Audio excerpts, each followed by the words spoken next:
Bismillah, Alhamdulillah, asyhadu an la ilaha illallah wahdahu la syarikalah, wa asyhadu anna Muhammadan abduhu wa rasuluhu la nabiyya ba'dah. Allahumma salli wa sallim wa barik ala sayyidina Muhammad ibn Abdullah wa ala alihi wa sahbihi wa mawala amma ba'd. Hadratul muhtaram, para alim, para ustaz, para kiai, para ustazah, para punyai, para sepuh, para bini sepuh, hadirin jamaah yang dimuliakan oleh Allah, wabil khusus pengurus TKM Masjid Al-Fitrah yang semuanya dimuliakan oleh Allah Subhanahu wa Ta'ala. Dengan memanjatkan puja dan puji syukur kehadirat Allah Subhanahu wa Ta'ala dan berselawat kepada Nabi Muhammad sallallahu alaihi wasallam, kita semua bisa berkumpul bersilaturahim di majlis ini untuk bersama-sama mencari ilmu Allah, untuk bersama-sama mensyiarkan agama Allah, untuk bersama-sama menghidupkan agama Allah Subhanahu wa Ta'ala. Yang pastinya langkah kaki para jamaah semua dari rumah sampai ke masjid ini senantiasa mendapat wasilah akan dimudahkan oleh Allah menuju ridho Allah Subhanahu wa Ta'ala. Amin ya Allah ya Rabbal alamin. Para jamaah yang dimuliakan oleh Allah, sebelum kita bersama-sama meneruskan pembahasan di dalam kitab Safinah, sedikit kita mengambil hikmah dari keistimewaan di dalam bulan Rajab, yaitu Isra dan Mi'raj. Sekilas ya, minggu kemarin sekilas, sekarang sekilas. A'udzubillahi minasyaitonirrajim. Bismillahirrahmanirrahim. Subhanalladzi asra bi'abdihi laylan minal masjidil haram ilal masjidil aqsa alladzi barakna hawlahu linuriyahu min ayatina innahu huwas sami'ul basir.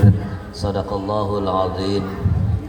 Para jamaah yang dimuliakan oleh Allah, mungkin di bulan Rajab ini yang terkenal keistimewaan yaitu acara Isra Mi'raj. Mungkin ibu-ibu dari kecil mendengar Isra dan Mi'raj. Maka saya tanya ke bapak dan ibu, hasil Isra Mi'raj itu membawa oleh-olehnya apa? Perintah sholat. Sholat lima waktu. Berarti sebelum Nabi Isra Mi'raj pada saat itu berarti sholat 5 waktu diwajibkan atau belum? Belum. Halo? Belum. Belum. Ya. Berarti sholat 5 waktu itu diwajibkan sebagai wahyu Allah yang diturunkan kepada Nabi Muhammad dan buat umatnya. Itu berarti setelah Isra dan Mi'raj. Nah sekarang saya nanya, berarti kalau seperti itu antara masjid dan sholat 5 waktu itu apa dulu? Masjid dulu. Bapak-bapak? Masjid dulu. Ayo. Masjid dulu tak? Antara masjid dan sholat 5 waktu, apakah masjid dulu apa sholat 5 waktu dulu? Masjid dulu. Masjid dulu. Masjid dulu. Masjid dulu. Terus masjid dulu. Ada yang sholat dulu ya.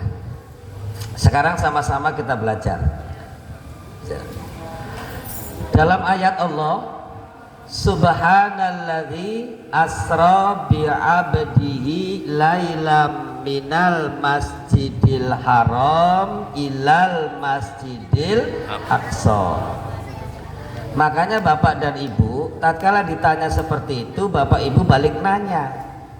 Balik nanyanya posisinya di mana nih? Pertanyaannya ya, posisinya di mana? Di mana?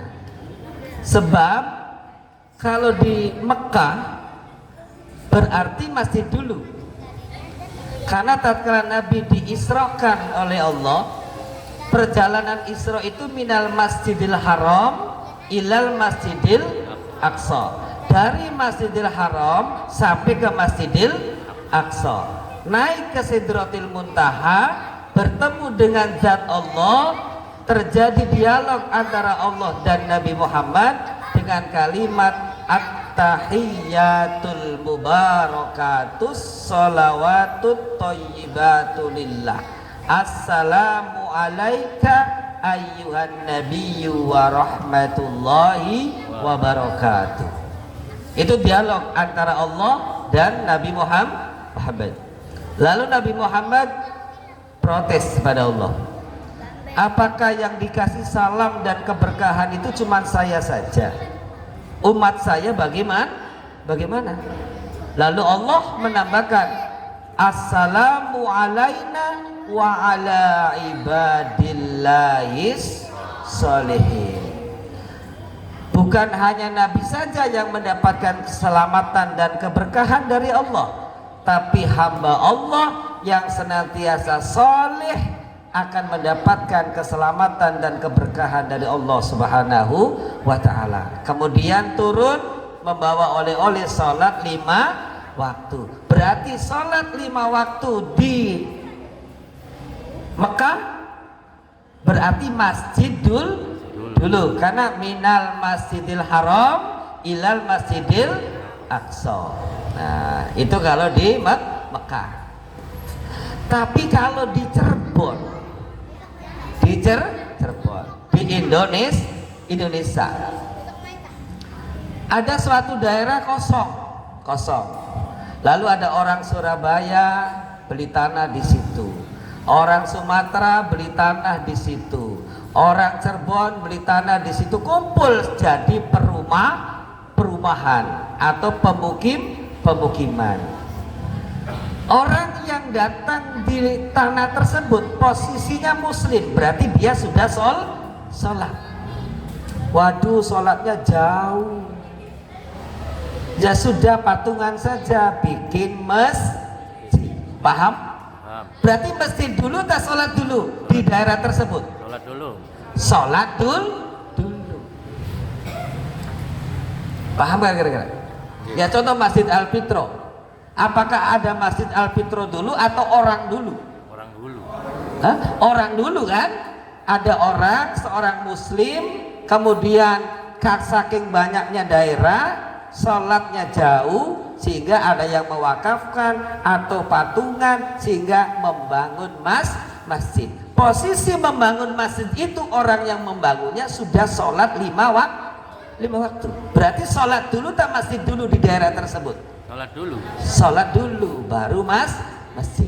Itulah para jamaah yang dimuliakan oleh Allah Subhanahu wa ta'ala sebagai pelajaran buat kita. Apa? Berarti Islam itu berkembang sesuai dengan keadaan budaya di daerahnya masing-masing. Ya. Maka kita selaku muslim harus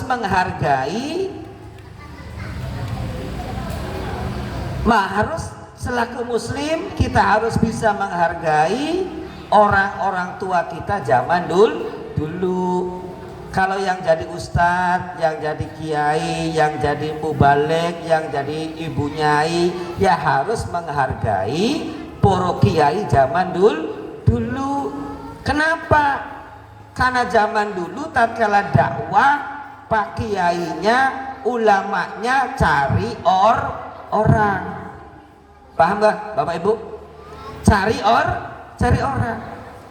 Contoh dalam sejarah yang pernah saya baca, sebelum Nabi dipanggil oleh Allah Isra dan Mi'raj, Nabi Muhammad diboikot.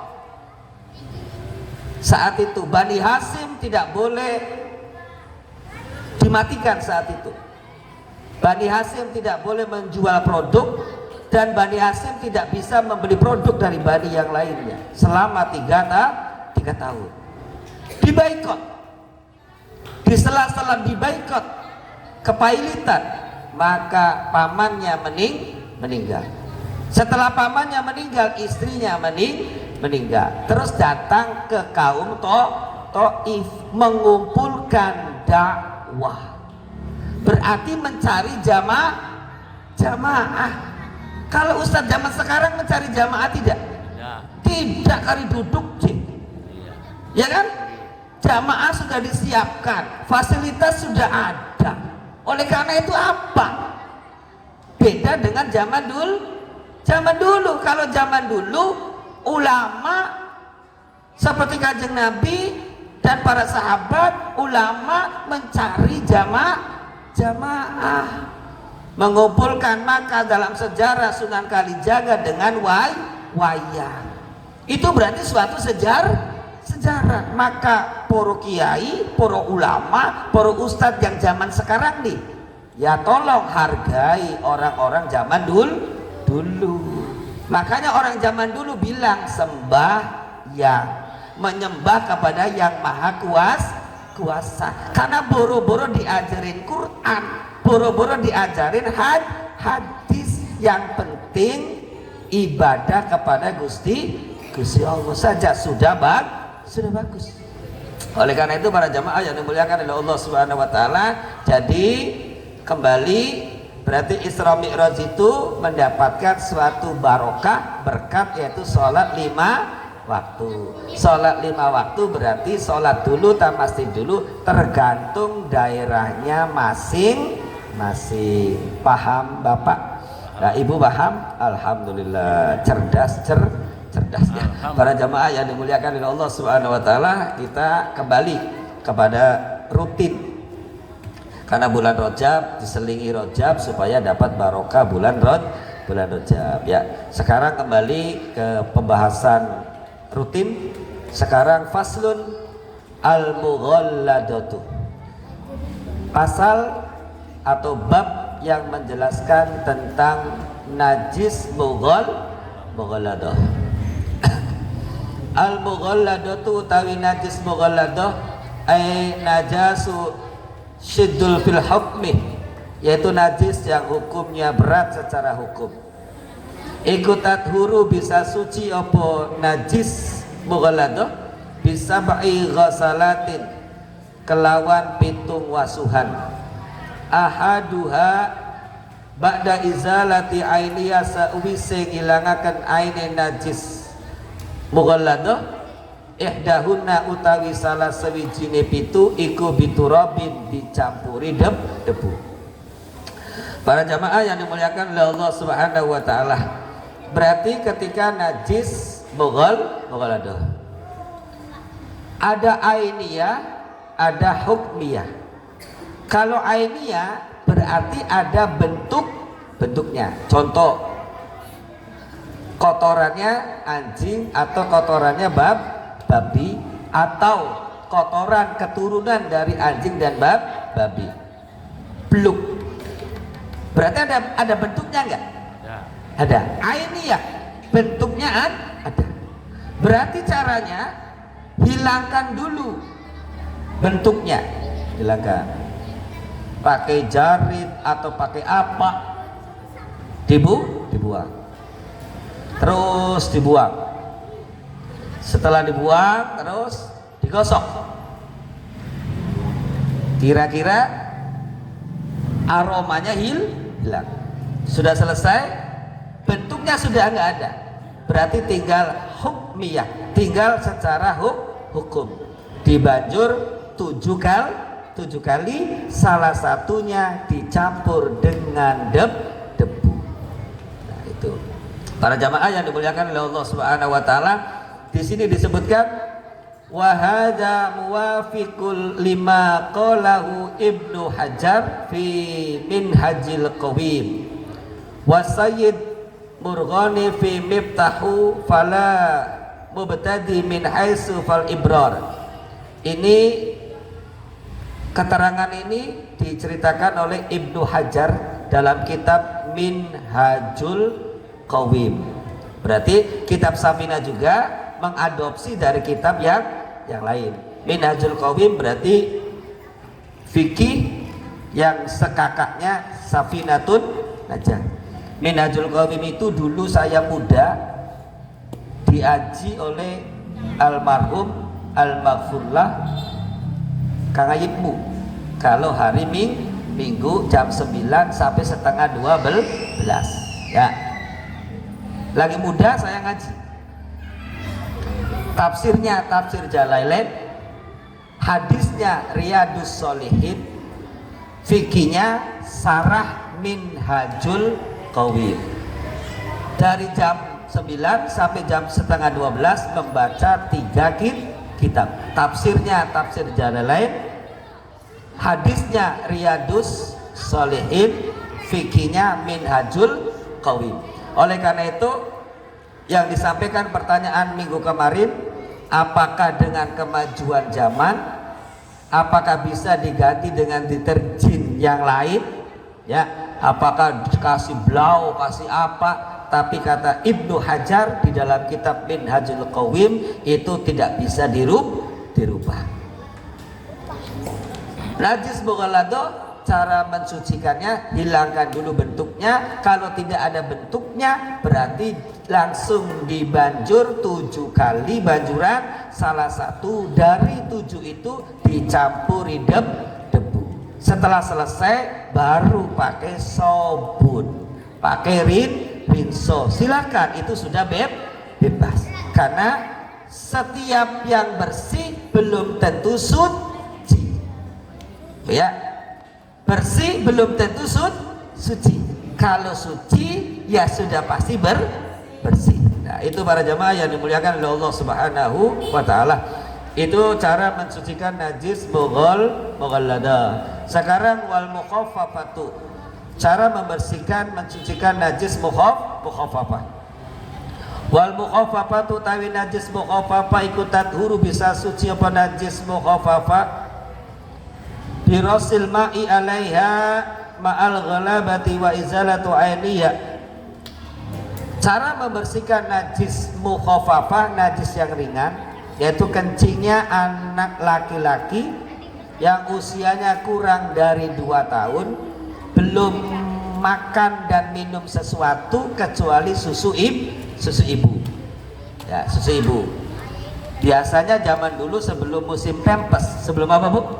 Musim pempes ya, mungkin kecil-kecilnya ibu ya, sebelum musim pempes itu ada semek ompol ya, perlak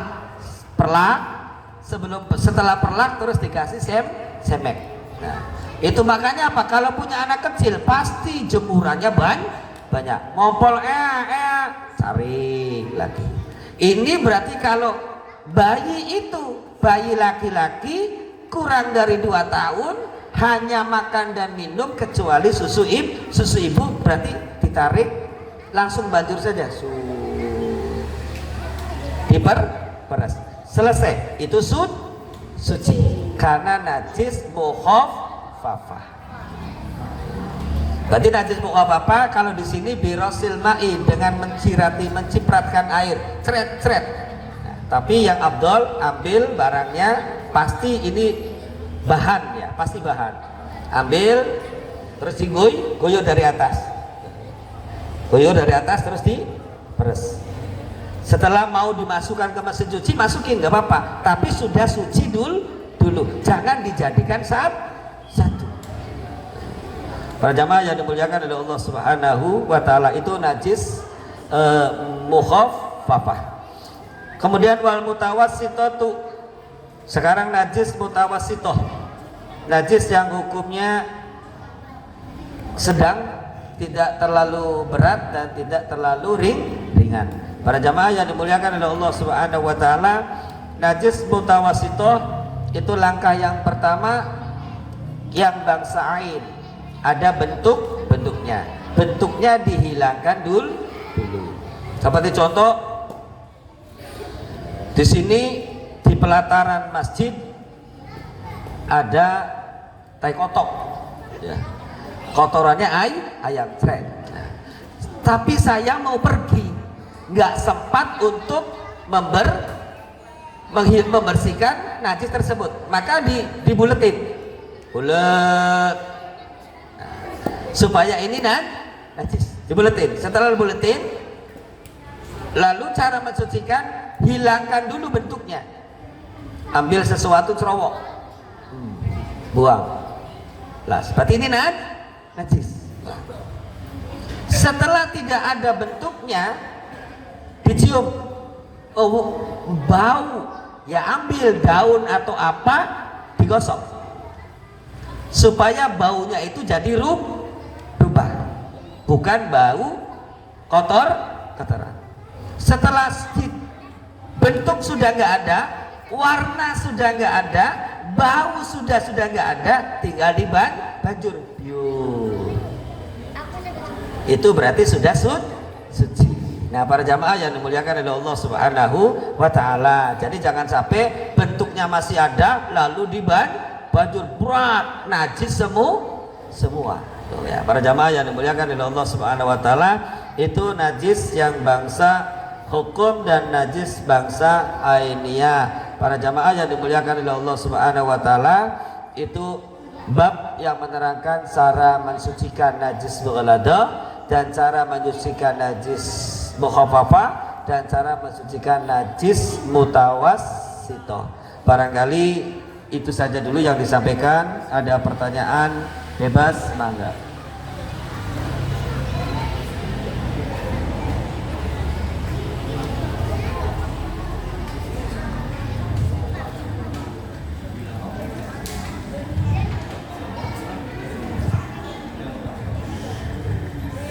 Assalamualaikum warahmatullahi wabarakatuh. Assalamualaikum warahmatullahi wabarakatuh.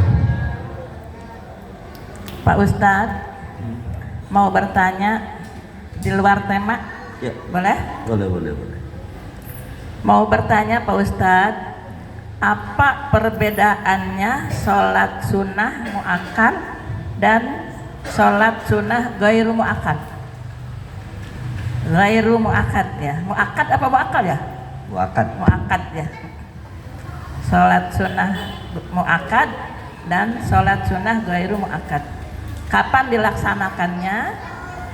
Mohon penjelasannya. Terima kasih. Wassalamualaikum warahmatullahi wabarakatuh. Assalamualaikum warahmatullahi wabarakatuh. Yang lain?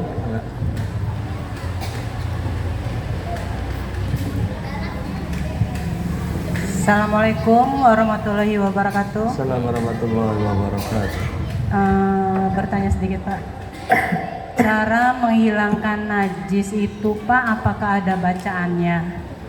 Apa memang harus cuman dibuang bentuknya lalu dibasuh begitu aja? Ya. Berarti sudah suci.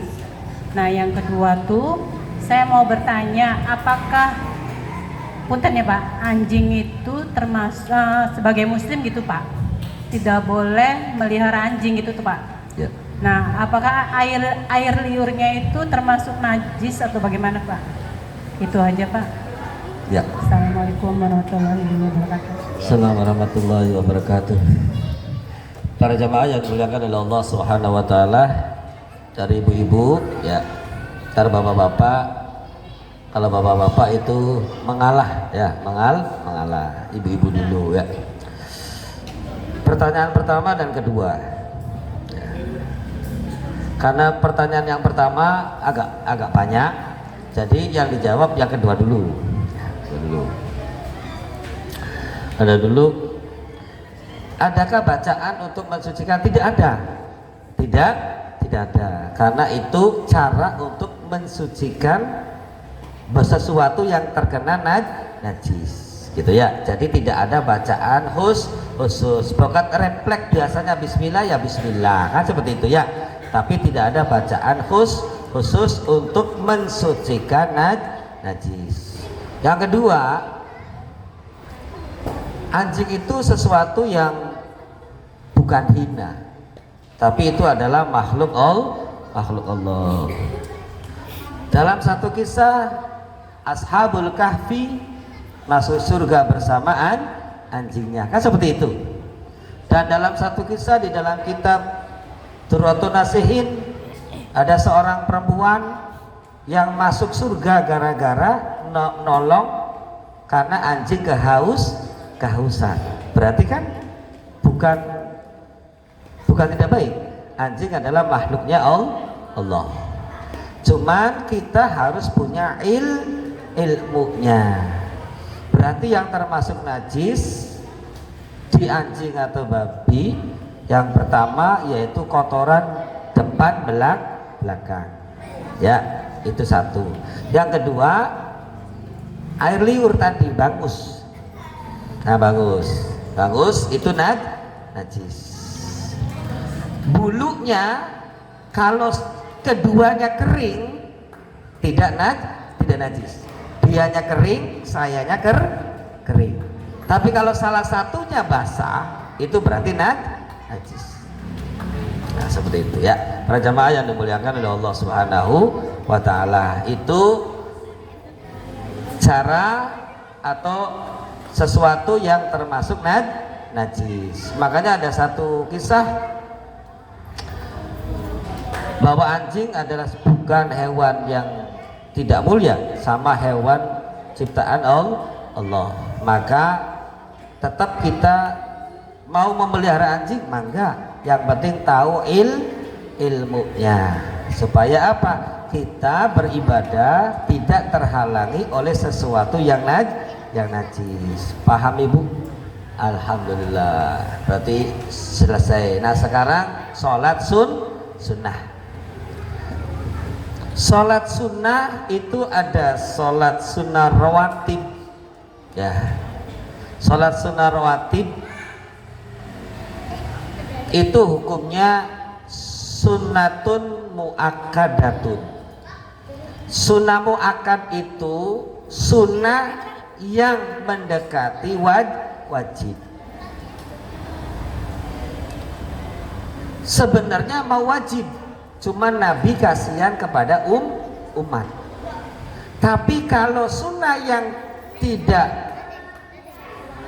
ghairu muakkad itu ya tadi berarti sunnah biasa, sunnah syukur wudhu, sholat sunnah, apapun lah, seperti bukan yang ada namanya. Maka saya kasih tahu ke Bapak Ibu ya, sholat itu ada kelasnya Bu, Pak ya. Ini sebentar lagi mau tarawih nih. Sholat fardu itu sholat nomor pertama, Zuhur, Asar, Maghrib, Isya, Subuh. Kelas yang kedua yaitu rawatib, Qobliyah, Ba'diyah. Qobliyah, Ba'diyah ini termasuk muakkad, setara dengan tahajud, setara dengan duha. Ini tahap kedua. Tahap ketiga, sholat sunnah yang bukan rawatib, seperti sholat tarawih. Sholat tarawih itu di bawah sholat sunnah rawatib pahalanya. Paham Bapak Ibu? Ini kadang kebalik, orang itu kebalik. Cuman kelihatannya tarawih istimewa. Ya istimewa karena setahun sekali. Tapi tingkatan pahalanya lebih besar pahalanya sholat sunnah rawatib. Jadi jangan sampai nih keterburu-buru pengen tarawih, assalamualaikum biasanya zikir tidak, biasanya ba'diyah tidak, langsung Mustafa. Ini kebalik silite. Paham nih? Jadi pahalanya lebih besar ba'diyah daripada tarawih. Tingkatannya sholat wajib, sholat rawatib, qobliyah, ba'diyah, terus di bawahnya itu baru tarawih. Berarti tarawih dengan rawatib itu lebih besar rawatib nilai pahalanya. Cuman istimewa karena setahun sekali. Makanya apa? Marketingnya memberikan satu informasi siapa sholat di tanggal 1 dapat ini, dapat itu, dapat ini, dapat itu, kan segala macam. Kenapa? Supaya muslim tertarik. Paham kan? Tertariknya ternyata karena niatnya itu bukan niat karena Allah, ya, niatnya karena pahala. Timbulnya apa? Tanggal 1 penuh, tanggal 2 penuh, tanggal 10 penuh, tanggal 21 dengan di mall tuh lebih banyak mall Bu daripada di masjid. Nah, ya kan? Go turun. Kenapa? Karena keniatannya bukan karena Allah. Ntar saya sih sholat tarawihnya tanggal sekian aja, pahalanya sama seperti haji dan umroh. Dan Pahala pilih. Jadi para jamaah yang dimuliakan oleh Allah Subhanahu wa taala, tolong jangan sampai sesuatu tahapan ba'diyahnya dihilangkan mendahulukan sholat sunnah tarawih. Paham gak Bapak Ibu? Nah, jadi nilai pahalanya lebih besar qobliyah ba'diyah. Karena itu sholat sunnah rawatib, tadi sunnah muakkad datu. Para jamaah yang dimuliakan oleh Allah Subhanahu wa taala, kalau sholat sunnah bukan muakkad seperti sholat sunnah syukur wudu. Nah, syukur wudu kan Nabi tidak melaksanakan. Yang melaksanakan sahabat Bilal. Makanya namanya sunnah takriri. Sunnah takriri. Sunnah apa Bu? Takriri. Sunnah takriri itu suatu pekerjaan yang dilakukan oleh orang lain dan Nabi melihatnya, lalu Nabi tidak melarang. Itu namanya sunnah takriri. Seperti sholat sunnah syukur wudu. Sholat sunnah syukur wudu dilaksanakan oleh sahabat Bilal. Sahabat Bilal setelah wudu dia sholat. Lalu ditanya oleh Nabi, ya Bilal, itu sholat apa? Sholat saya bersyukur sama Allah, saya bisa wudu. Maka sholat sunnah syukur wudu. Kata Nabi, ya bagus. Walaupun Nabi tidak melaksanakannya. Paham? Itu namanya sunnah takriri. Sunnah yang melakukan orang lain tapi Nabi tak tahu dan Nabi tidak melarangnya. Para jamaah yang dimuliakan oleh Allah Subhanahu wa taala itu ya. Jadi salat sunnah emang ada tahapannya ya. Makanya kita semua para jamaah kita berarti harus memahami sebuah hadis ya. Seperti contoh kalau salat zuhur ada qobliyah ba'diyahnya enggak? Qobliyah tuh zuhur. Ba'diyah zuhur. Ya kan ada kan? Ada. Dalam hadisnya berarti ada qobliyah duhur, ba'diyah duhur. Tapi kalau qobliyah Jumat tidak ada. Tapi Jumat itu pengganti duhur. Makanya versinya ada yang sunnah qobliyah, ada yang tidak. Yang tidak karena tidak ada qobliyah Jumat. Adanya qobliyah duhur. Kan seperti itu. Jumat pengganti sholat duhur. Berarti al-hukmu sawaun anid duhri. Hukumnya sama seperti sholat duhur. Qobliyah sama ba'diyah. Paham kan? Nah, ketika ada teman kita, saudara kita yang tidak sholat, ya tidak apa-apa. Karena pemikiran bukan sholat duhur, tapi sholat Jumat. Para jamaah yang dimuliakan oleh Allah Subhanahu wa taala itu Bu ya. Terus apa lagi Bu?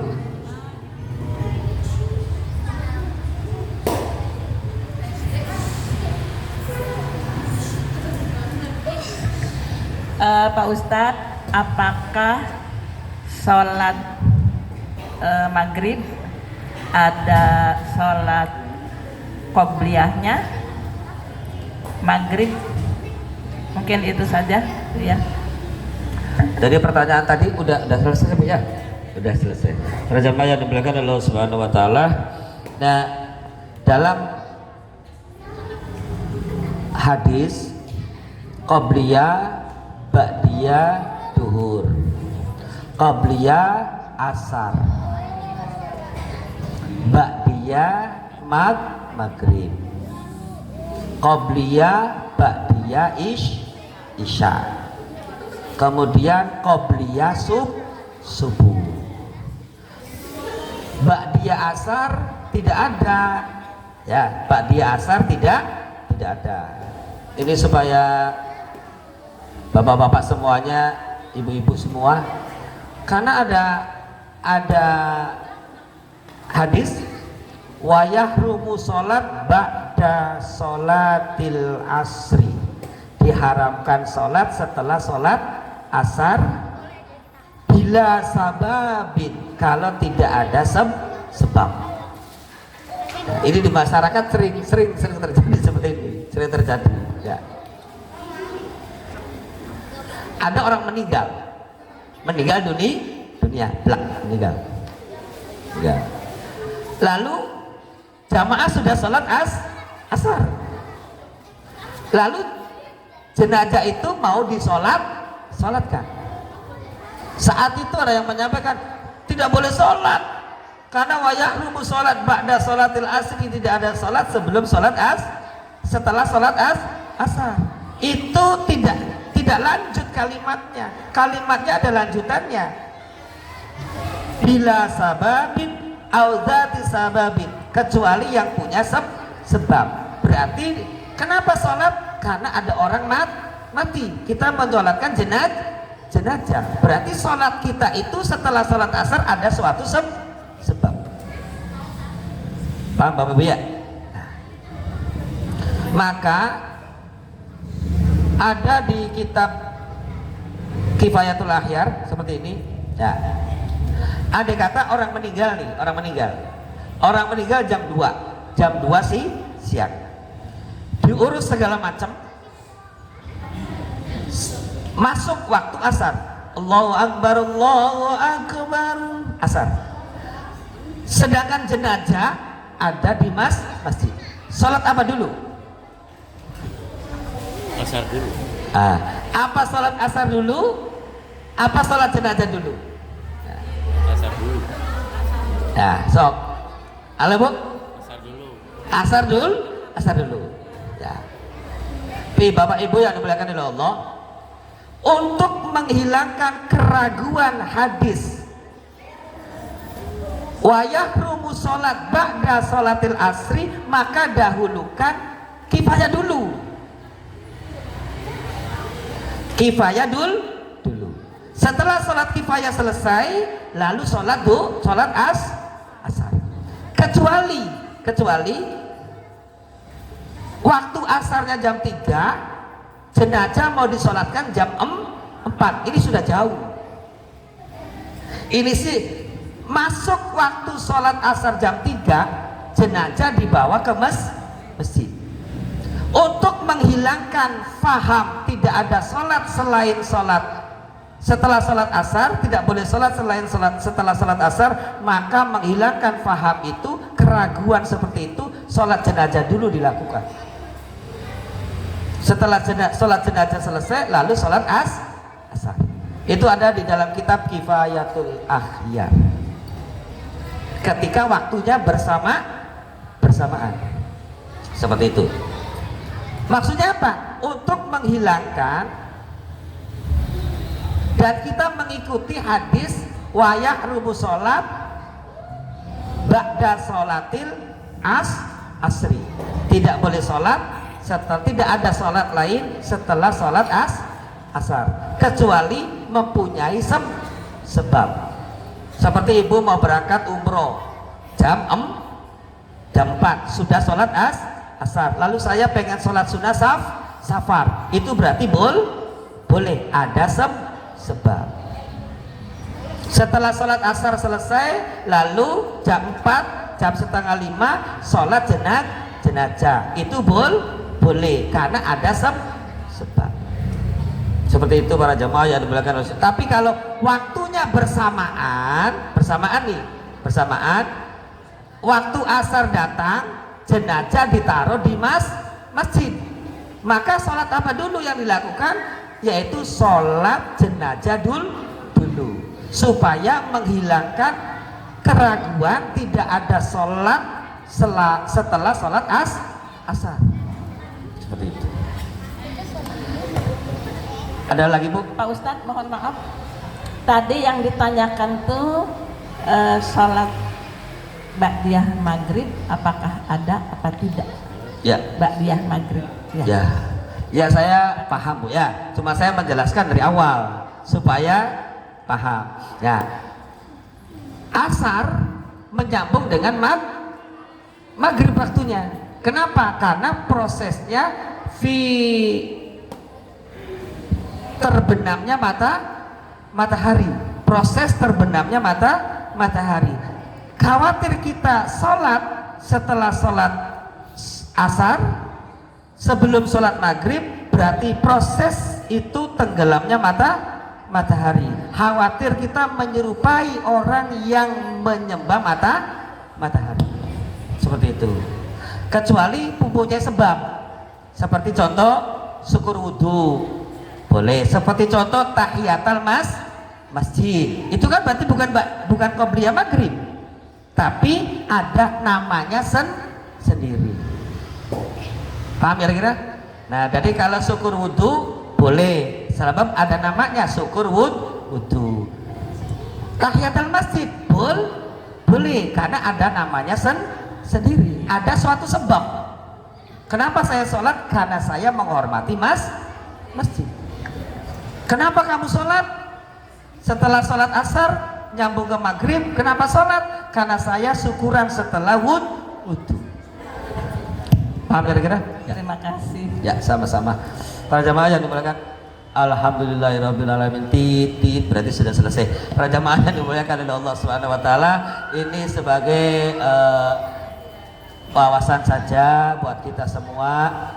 Tapi saya ingatkan di masyarakat, ntar jangan sampai sesuatu yang hal sepele seperti itu jangan menjadi suatu perdebatan seperti itu ya. Seperti saya di masyarakat juga begitu. Saya menyampaikan sholat jenazah dulu, kemudian sholat asar. Tapi kata ulama-ulama di situ asar dulu karena wajib segala macam, ya sudah. Tapi sekedar kita harus melakukan sesuatu harus berdasarkan suatu ilmu, maka disiplin ilmu. Para jamaah yang dimuliakan oleh Allah Subhanahu wa taala, itu adalah penjelasan di dalam para ulama sehingga tertulis dalam suatu kitab. Mudah-mudahan kita semua mendapat berkah dari Allah Subhanahu wa taala, mendapat ilmu yang bermanfaat, dimudahkan kita untuk ibadah kepada Allah Subhanahu wa taala di bulan Rajab dan bulan